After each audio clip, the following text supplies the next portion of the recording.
guys, dito maluwag kasi mostly dito kami dumadaan papasok. Kasi ito yung medyo malinis ng konti.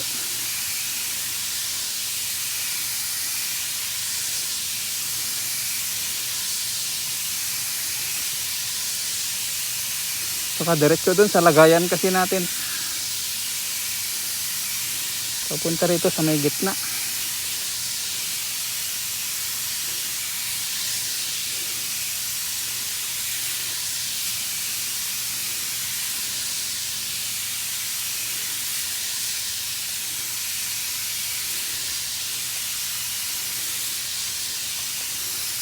Ayan guys. Kaya mainit dito guys, yan yung silungan namin pag yung nagpapahinga. Pahinga saglit kanon.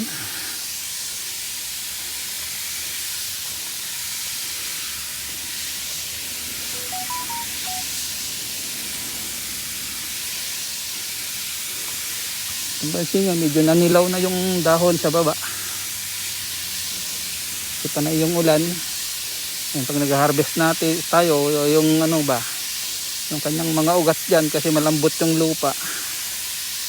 Hindi natatapakan natin.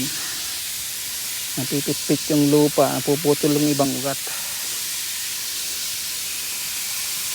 Kaya ganyan guys, pag ano, kasi yan na yung mga unang dahon nga noon. Kasi wala naman na masyadong bunga dyan, okay lang. Pero sprayan pa rin natin kasi may papalabas pa rin dyan guys na ano, mga sanga. So by Sunday, sprayan natin yan ng pamulaklak. Sabayan natin yung paglabas.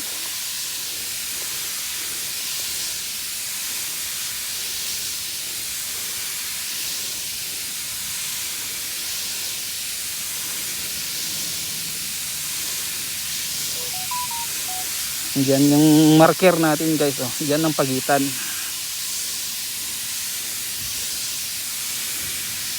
Dito kaninang umaga na harvest, bukas dito sana, kaya lang nag-spray tayo sa Lunes. Lunes dito guys, dito sa banda rito naman, Martes na rito.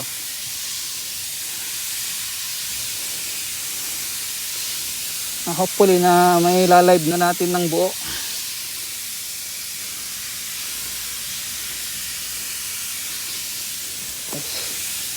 Kaya natin yan. Ayaw talaga mag-spray yung katabi natin. Nag-harvest sila ng ano eh. Nag-spray siya guys ng pandamo pero doon lang sa kanya. Yung dyan sa gilid namin hindi siya nag-spray. Ako lang talaga. Pero baka bukas natin sprayan ng pandamo yan. Yung gilid-gilid.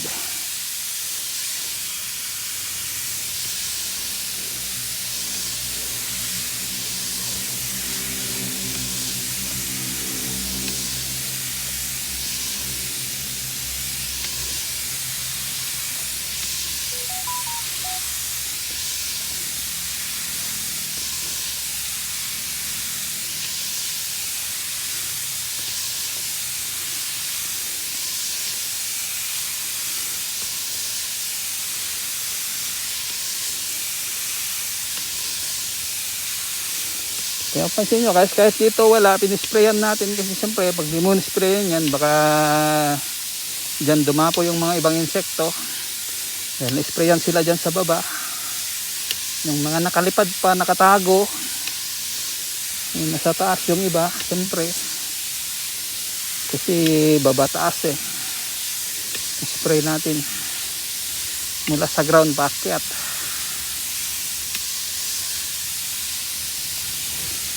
Kailangan na natin, medyo mahirap na baka sumabit.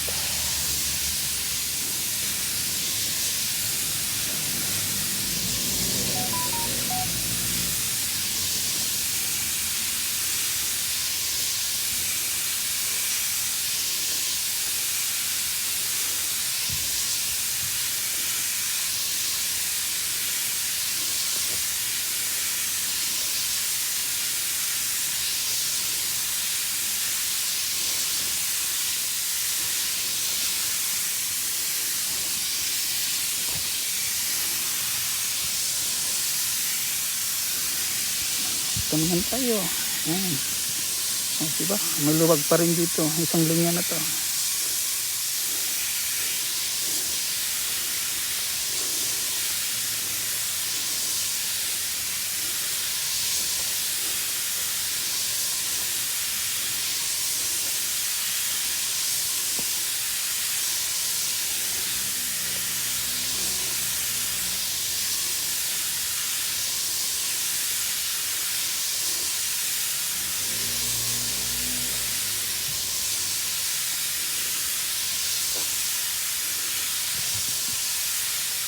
Kasi isang linggo guys yung pagitan nito. Kaya dito medyo mas maliliit pa. Kasi pag sabay guys na ano na diretso yung maghapon di natin kaya in-everyday natin.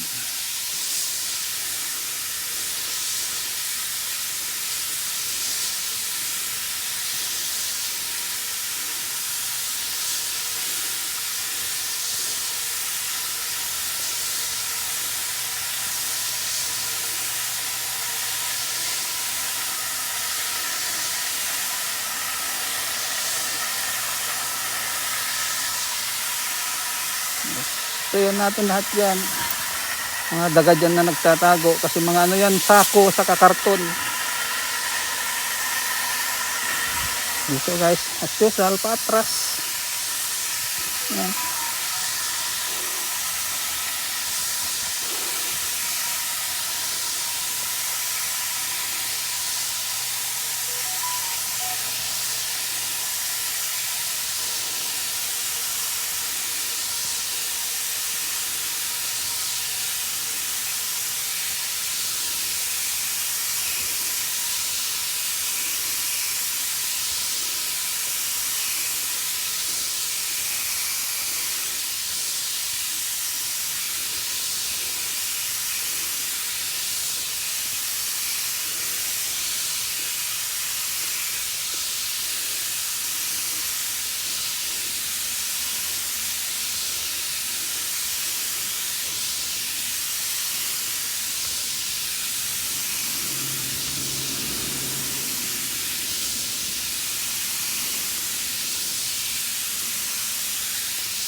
Ayan guys, balik tayo dito.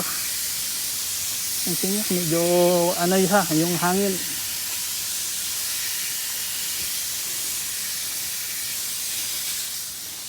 Atras tayo. Sana wag sasabit yung hose natin. Kasi walang maghihila.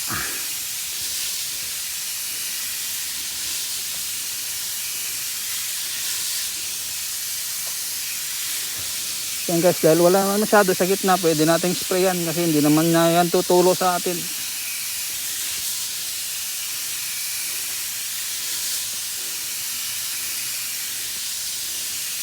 Kasi dito hindi masyadong salubong kasi medyo maluwag to.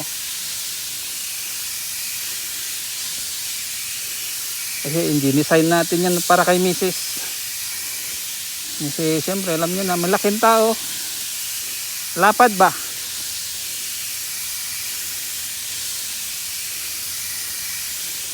Malusog. Kasing lusog ng ating mga tanim.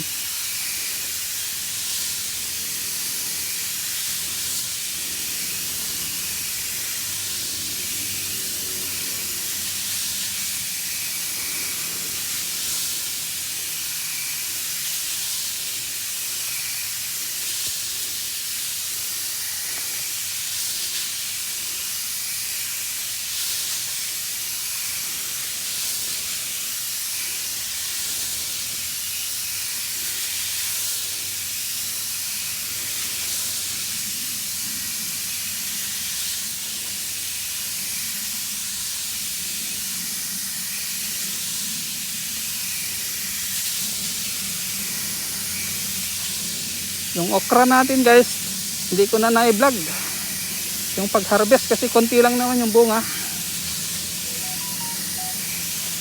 May nakuha ata tayong mga ano, siguro mga 10 lang, 10 piraso. Pero 60 pieces yan, walang namatay. As usual guys, ito, nisprayan ko to. Hindi namin tinataniman dito sa banda rito.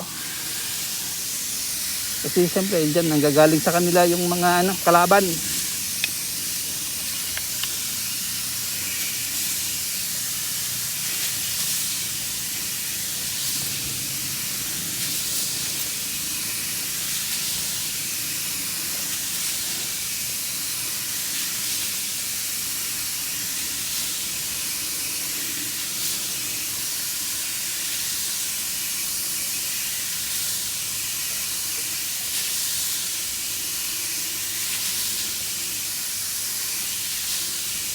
Bali, 2 linya na lang guys, yung yan no, yung pinakagilid din, siyempre yung okra.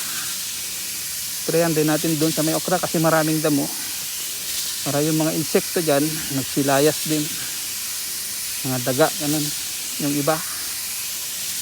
Saka kung may kalaban tayo dyan, may mga ahas, kasi siyempre biglaan ngayon, umaraw, mainit. Sa ilang araw na puro ulan, gabi, ulan.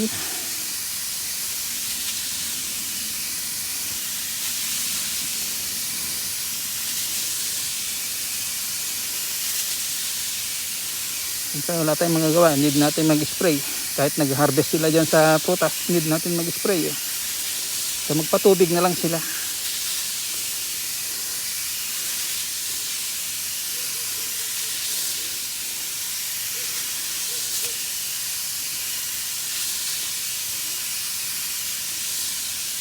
Minsan ganoon din sila guys, nag-harvest tayo, nag-spray sila.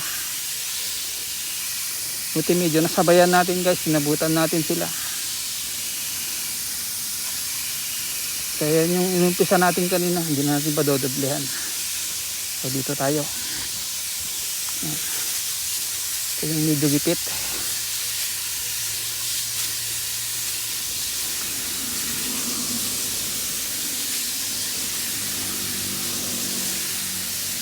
Diyan tayo sa okra guys, maglalas.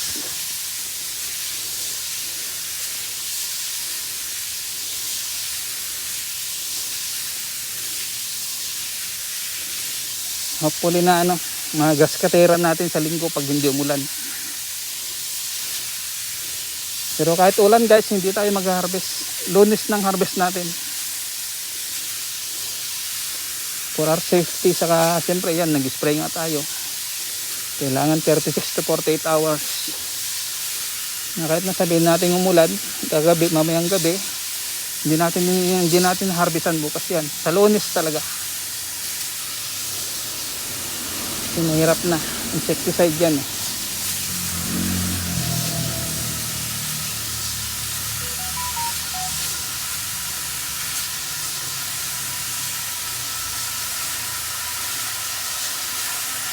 Ayan yung kamatis ni Mrs. guys, di pa na itatanim.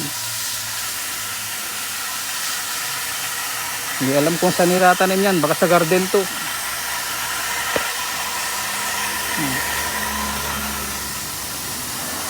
Sprayan pa rin natin dyan guys. Ayan. Mga ano yan, no, pataba. Meron kaming sariling gawa na liquid. At meron kaming binibili na talaga yung pure.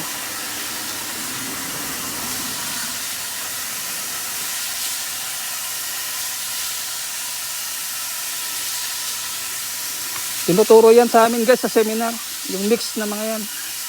Mga ordinary lang.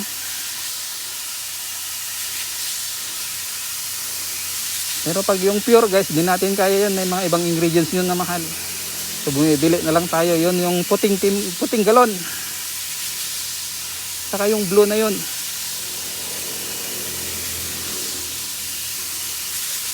May isa guys, yung gamit namin is yan, yung parang ordinary liquid fertilizer. Pero yung puting galon na inuupuan namin, yun yung pure. Mahal yun guys, isang galon is 20k yun. 20 liters din yun. Nagamit lang kami ganun guys pag maganda yung presyo, yung mga gaya nito, pag ang beans natin is nasa 100 ang per kilo, gamitan natin yun para madalian.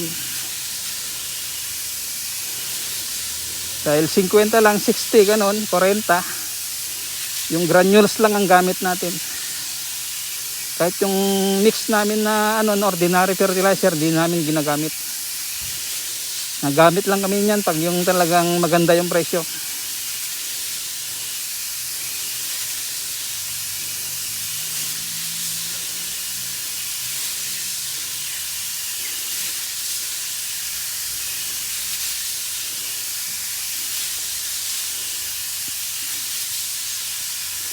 Kasi guys, nung hindi pa pandemic guys, naabot yan ng 120, 130, 150. May time pa na umabot 200 ang per kilo guys.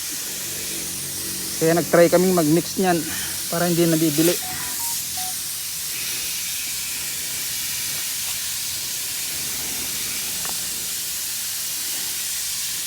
Sineseminar din kami guys na foreign pose. Lalo na gaya ko dito, ganito lang, ito lang yung hanap buhay natin sa garden. Yung mga iba sa factory, mga kahit mga parang sa TESDA rin natin na mga training na libre. 1 week. Kasi siyempre kailangan mo din magtrabaho. Kasi kung wala ka pang trabaho, pwede kang din ng isang buwan. Libre naman, sa gobyerno naman. May mga training center din, ganun. Bawat probinsya.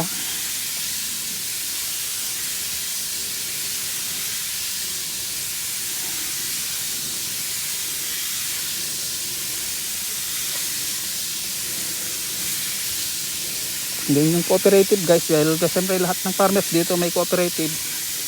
May mga bagong variety na mga gulay, mga lahat, prutas, diskarte, anong pataba, gamot. Kaya try din namin.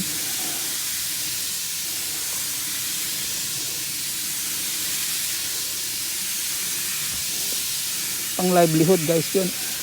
Tulong ng gobyerno sa lahat ng mamamayan. Lalo na kami na low income na foreign spouse. Gaya nito, nagre-renta lang ng lupa. Pag nag-finance ng may magandang financier, okay ang kita. Minsan sarili natin, ganun.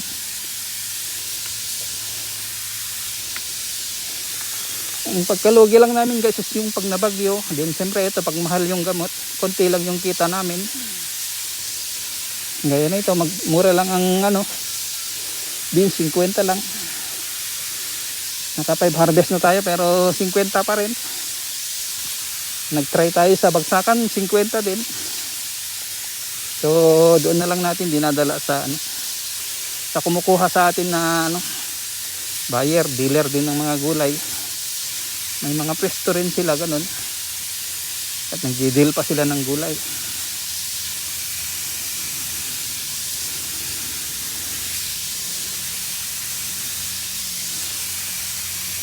Last lane na to guys.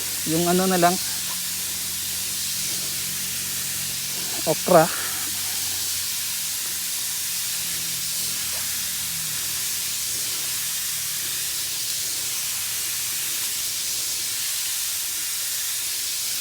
Thank you so much ha. Thank you so much sa always support sa inyong kapatid na Beans Boy. Beans na lang ngayon kasi nung nahak tayo, tinanggal ko na yung boy. At yan din ang recommend ni YouTube Studio. Kasi yung Beans Boy mayroon ng gumamit ng ganun na pangalan. So para hindi naman mawala yung mga friend natin, dinalik ko pa rin yung beans. Nawala lang yung boy.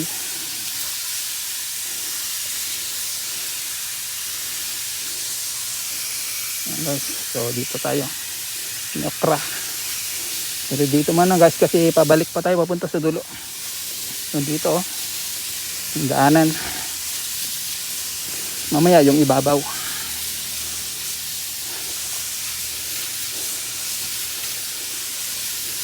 Ayan, halos di na mahalata yung okra natin guys. Nahabol na yung mga damo.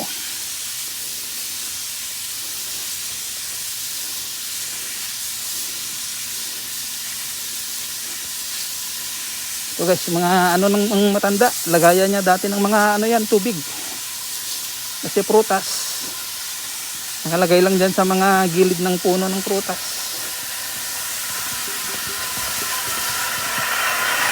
Kita.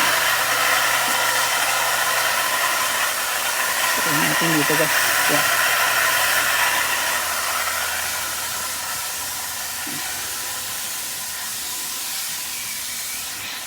Ayan natin. So ayan naman yan. Ganyan guys. Oh, sa ibabaw.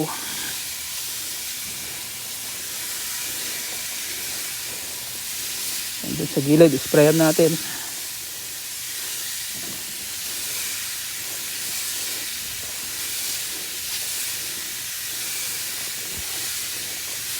Wala na yung alaga nilang aso guys. Namatay na.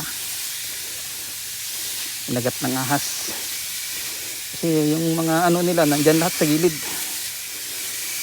Siyempre yung aso nila dyan nakakita ng daga, nangahabol. Kaya dito guys, baba muna. Mamaya pagbalik ng ibabaw. Ayan, kita nyo maraming nagliparan. Yan yung white flies. Lakas din yung mga panira ng ano, gulay.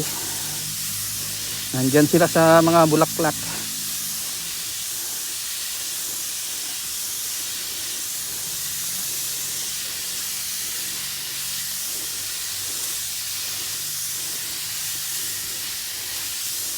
So pag ganitong maulan guys, yung harabas, yun ang marami. Malakas pang panira. Ito guys, lalagariin na natin yan. Kasi matanda na rin yung ano na yan, itong ano na to, mandarin. So, sprayan pa rin natin. Yan, baka kasi may mga nagtatago dyan. Yan. So, dito na tayo guys sa may okra.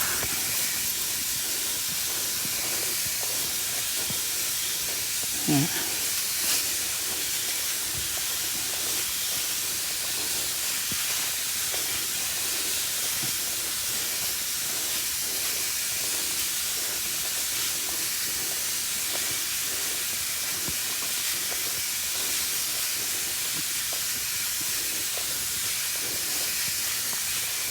Is na yun guys. So stop na natin ng ano. Kaya lang di natin pwedeng stop dito, baka bumigay yung hose. Doon natin i-stop sa may ano, sa ating power spray.